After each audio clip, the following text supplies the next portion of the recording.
ഇന്ദിരാമ്മ വീട് തന്നെയാ. ആ, ഫോണിൽ സംസാരിച്ചപ്പോ ആൾ ഇത്ര ചെറുപ്പാണെന്ന് കരുതിയില്ല. ഇന്ദിരാമ്മ അമ്മയാ. അമ്മയായിട്ടാ ഫോണിൽ സംസാരിച്ചത്. അങ്ങനെ വരട്ടെ, പറഞ്ഞതിൽ എവിടെയോ ഒരു പാകപ്പിഴ എനിക്കും തോന്നി. ഇത് എന്റെ ഹസ്ബൻഡാ. ഞാൻ മുരളീകൃഷ്ണൻ. ആ, വീട് കണ്ടുപിടിക്കാൻ ബുദ്ധിമുട്ടൊന്നും ഉണ്ടായില്ലല്ലോ? ഏയ്, തീരെ ഉണ്ടായില്ല. എന്നാ അകത്തേക്ക് വരൂ.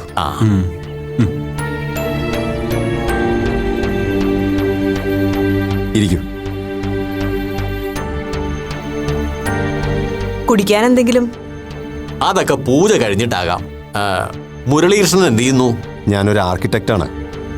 സ്വന്തമായിട്ടൊരു കൺസ്ട്രക്ഷൻ കമ്പനി നടത്തുന്നു. ഓ, കൺസ്ട്രക്ഷൻ കമ്പനി. അപ്പൊ ബിസിനസ് ഒക്കെ എങ്ങനെ പോകുന്നു? തരക്കേടില്ല. എന്നിട്ട് ലക്ഷണം കണ്ടിട്ട് അത്ര ലാഭകരമല്ല എന്ന് തോന്നുന്നു.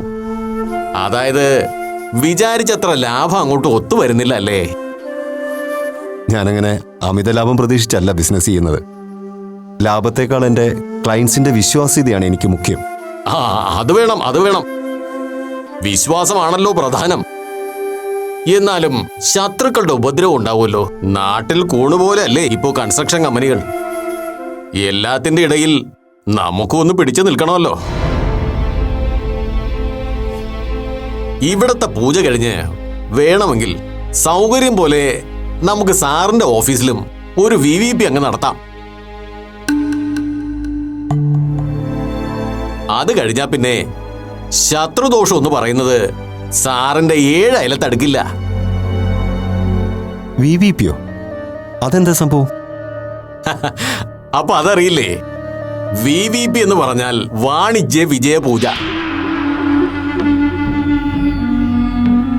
ഈ പൂജയും മന്ത്രവിദ്യയും ബാധ ഒഴിപ്പിക്കലും ഒക്കെ നാട്ടിൽ നമുക്ക് വേണ്ടപ്പെട്ടവർക്ക് മാത്രമേ ഞാൻ ചെയ്യാറുള്ളൂ.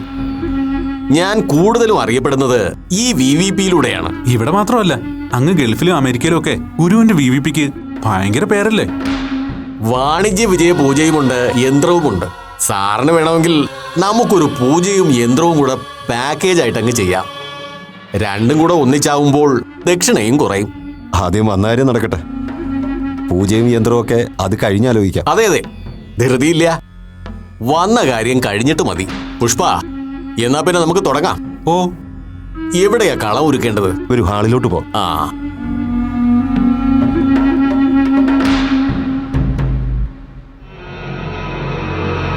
ദാ ഇവിടെയാണ്.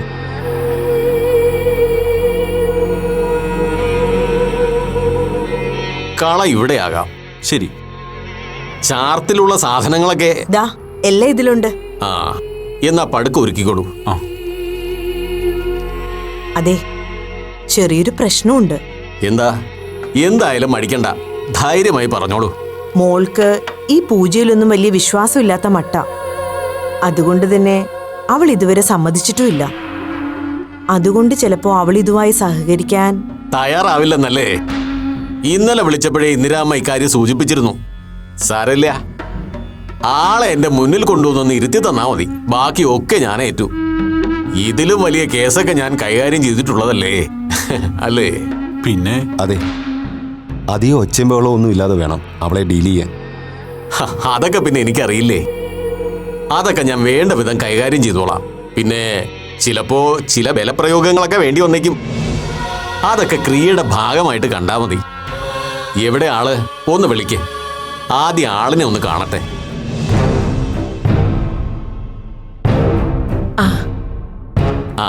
നമസ്കാരം സ്വാമി. ഞാൻ മോളെ ഒന്ന് റെഡിയാക്കുന്ന തിരക്കിലായിരുന്നു. അപ്പോ ഇതാണല്ലേ ആള്? എത്ര നാളാ ഇവൾക്ക് ഈ ഉപദ്രവം തുടങ്ങിയിട്ട്?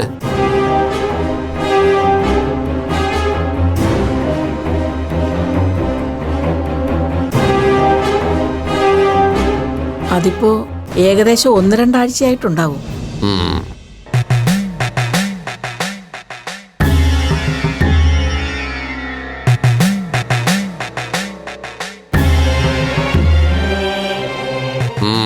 ഇന്ദിരാമേ, ഇത് നിങ്ങൾ വിചാരിക്കുന്നത് പോലെ അത്ര നിസ്സാരപ്പെട്ട കാര്യമൊന്നുമല്ല.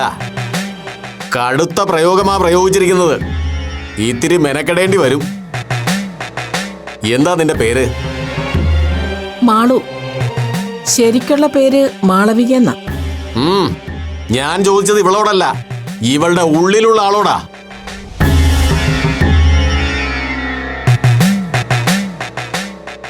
ആരാടി നീ? മര്യാദയ്ക്ക് സത്യം പറഞ്ഞോ, ഇല്ലെങ്കിൽ അടിച്ച് നിന്റെ പുറം പൊളിക്കും ഞാൻ. വിളച്ചിലെടുക്കാതെ മര്യാദയ്ക്ക് കാര്യം പറയടി. നീ ആരാ? നിനക്ക് എന്ത് വേണം? പറയുന്നതാണ് നിനക്ക് നല്ലത്.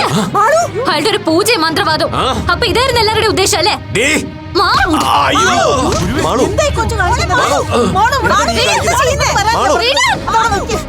നീ എന്താ ഈ കാണിക്കുന്നത്? പറയുന്ന കേൾക്കാം. മാളു, നീ എന്താ ഈ കാണിക്കുന്നത്? മാളു, ചെയ്യരുതല്ലേ പറഞ്ഞേ?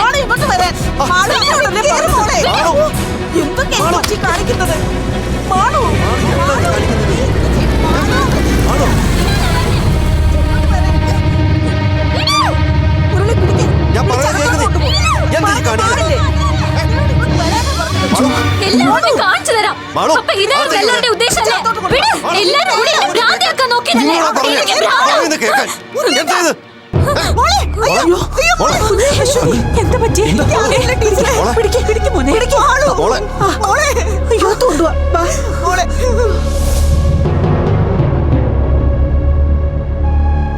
മോളെ മോളെ കണ്ണു തുറക്കും മോളെ. മാളു. വേണ്ട ആന്റി, ഡിസ്റ്റർബ് ചെയ്യണ്ട. ആള് കുറച്ചേരം മയങ്ങട്ടെ, ഞാൻ നോക്കിക്കോളാം. ജോ, മോൾക്ക് കുഴപ്പമൊന്നുമില്ലല്ലോ? ഇല്ല മമ്മി, ഷീസ് ഓൾ റൈറ്റ്. കുറച്ച് കഴിയുമ്പോൾ ആൾ ഉണർന്നോളൂ. എന്താ മുരളി മോളുമായിട്ടുള്ള പ്രശ്നം? എന്താ അശ്വതി, എന്താ? ഏയ്, അവൾക്കൊരു കുഴപ്പമില്ല. നോക്ക്, ജോ ഇല്ലേ അടുത്ത്, പിന്നെന്തിനാ നമ്മൾ പേടിക്കുന്നേ?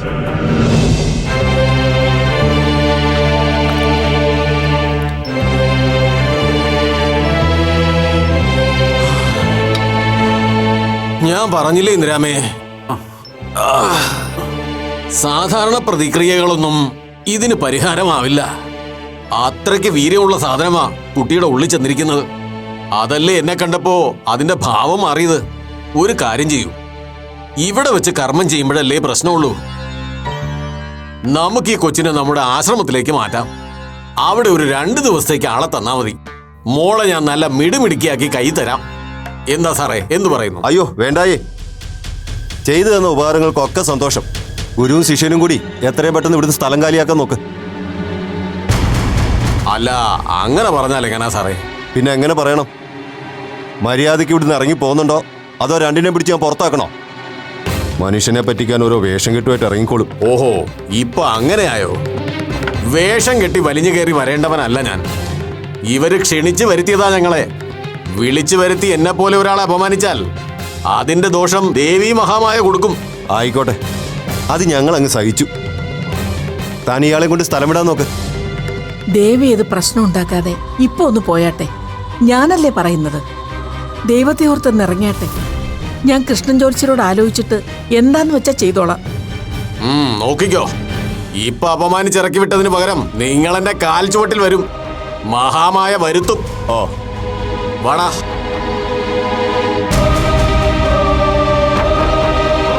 ദേമേ, മേലി ഇമാതിരി ഫ്രോഡുകളെ വിളിച്ച് ഇതിനകത്ത് കയറ്റരുത്, പറഞ്ഞേക്കാം. അശ്വതി, മുരളി ഒന്ന് വന്നേ. വരാനല്ലേ പറഞ്ഞേ?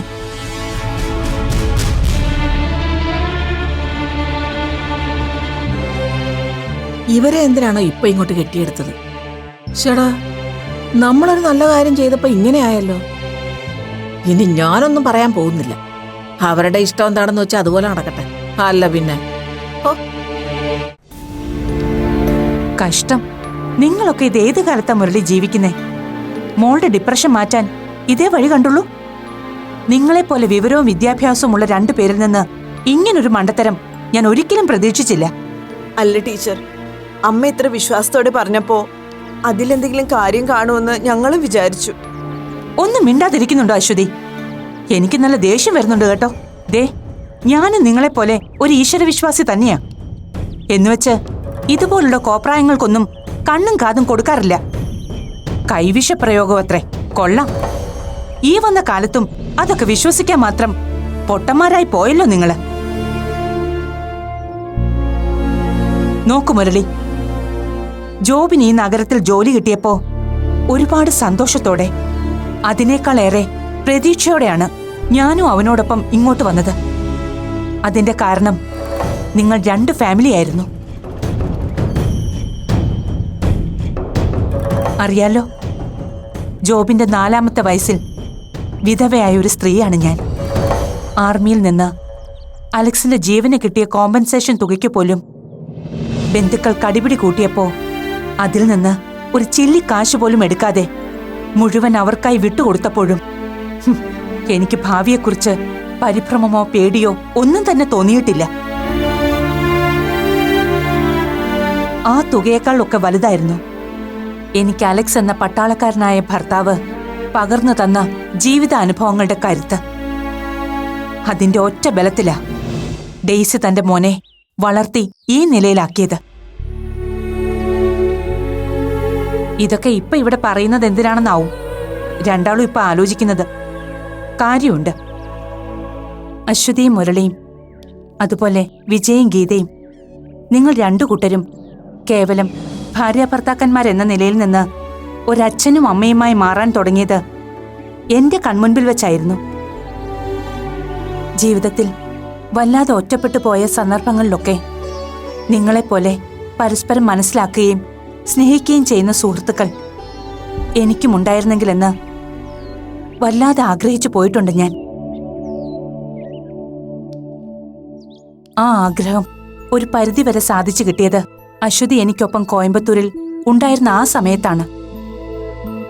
അശ്വതി, നിന്റെ വാക്കുകളിലൂടെ നിങ്ങൾ തമ്മിലുള്ള സൗഹൃദം പഴയതിനേക്കാൾ ശക്തമായി തുടർന്നു പോകുന്നു എന്നറിഞ്ഞപ്പോ എനിക്ക് എന്ത് സന്തോഷമായിരുന്നു എന്നറിയോ? അശ്വതി എനിക്ക് വെറും പരിചയക്കാരിയോ സുഹൃത്തോ മാത്രമല്ല, എന്റെ കൂടപ്പിറപ്പിനെ പോലെയാണ്. ആ ഒരു സ്വാതന്ത്ര്യം കൊണ്ടുകൂടിയാണ് ഞാനിങ്ങനെ ശാസിക്കുന്നതെന്ന് കൂട്ടിയാ മതി. അതിലൊന്നും ഞങ്ങൾക്ക് ഒരു പരാതിയില്ല ടീച്ചറെ. അതെ, ടീച്ചർ പറഞ്ഞപ്പോഴാ പറ്റിപ്പോയ തെറ്റിന്റെ ഗൗരവം ശരിക്കും ഞങ്ങൾക്ക് മനസ്സിലായത്.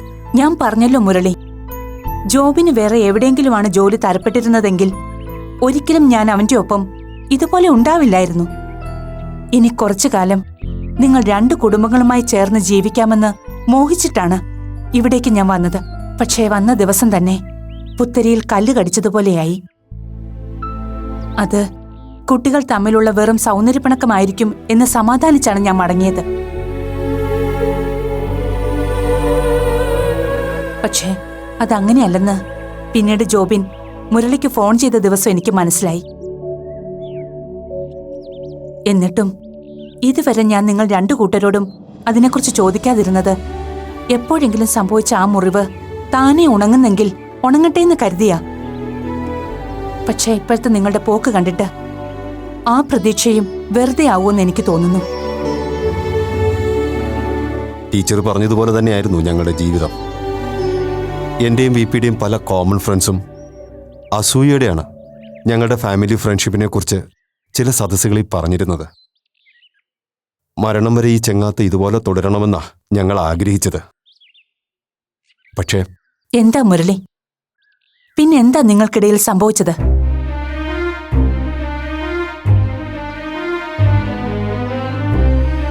പറയാൻ ബുദ്ധിമുട്ടാണെങ്കിൽ വേണ്ട. പറയാം. എല്ലാത്തിനും കാരണം ഒരാളാണ് ടീച്ചർ. വിപിയുടെ മോള് അപ്പു. ആ കുട്ടിക്ക് എന്തൊക്കെയോ പ്രോബ്ലം ഉണ്ടെന്ന് ആദ്യമായി അവളെ കണ്ടപ്പോൾ തന്നെ എനിക്ക് തോന്നിയിരുന്നു. എന്താ അവളുടെ ശരിക്കുള്ള പ്രോബ്ലം? തുറന്നു ചോദിക്കട്ടെ. മാനസികമായി എന്തെങ്കിലും പ്രശ്നമുണ്ടോ അപ്പുവിന്? എന്താ അശ്വതി? അപ്പുവിനൊരു പ്രശ്നമുണ്ട് ടീച്ചർ.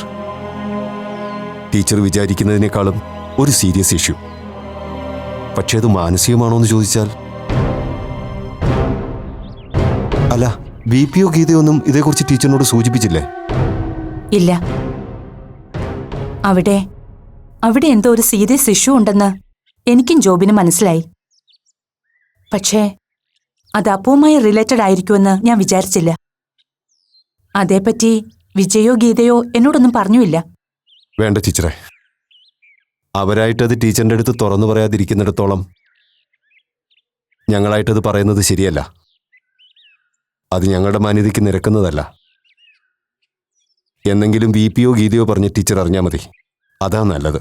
യെസ്, അതൊരു നല്ല തീരുമാനമാണ് മുരളി. ഞാനും ആ മാന്യതയെ അംഗീകരിക്കുന്നു. ഓക്കെ, വിജയുടെ മോളുടെ കാര്യം അവിടെ നിൽക്കട്ടെ. അതിന്റെ പേരിൽ മാളൂന് എങ്ങനെ ഈ ഡിപ്രഷൻ ഉണ്ടായി അത് പറയൂ. എന്താ മാളൂന്റെ കാര്യം എന്നോട് പറയുന്നത് കൊണ്ട് നിങ്ങൾക്ക് ബുദ്ധിമുട്ടുണ്ടോ? എന്താ അവൾക്ക് പറ്റിയത്?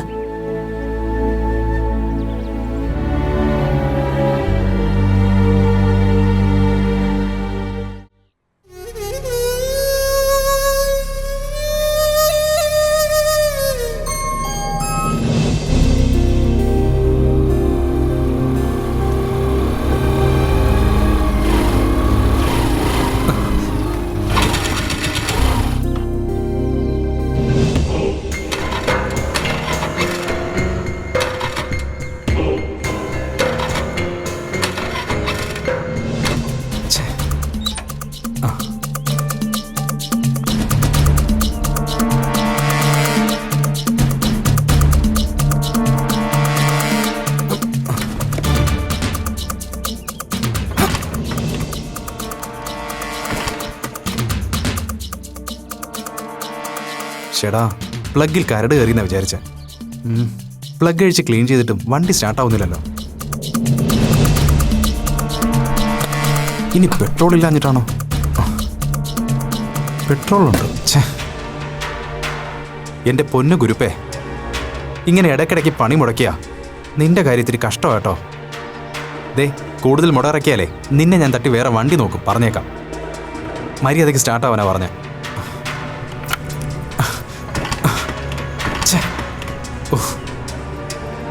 നോ രക്ഷ.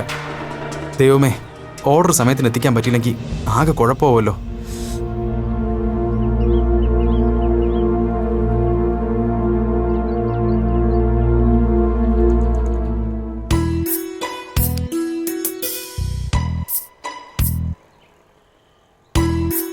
ഇയാൾ എനിക്ക് നല്ല പരിചയമുണ്ടല്ലോ. എവിടെ വെച്ചാണോ എന്തോ.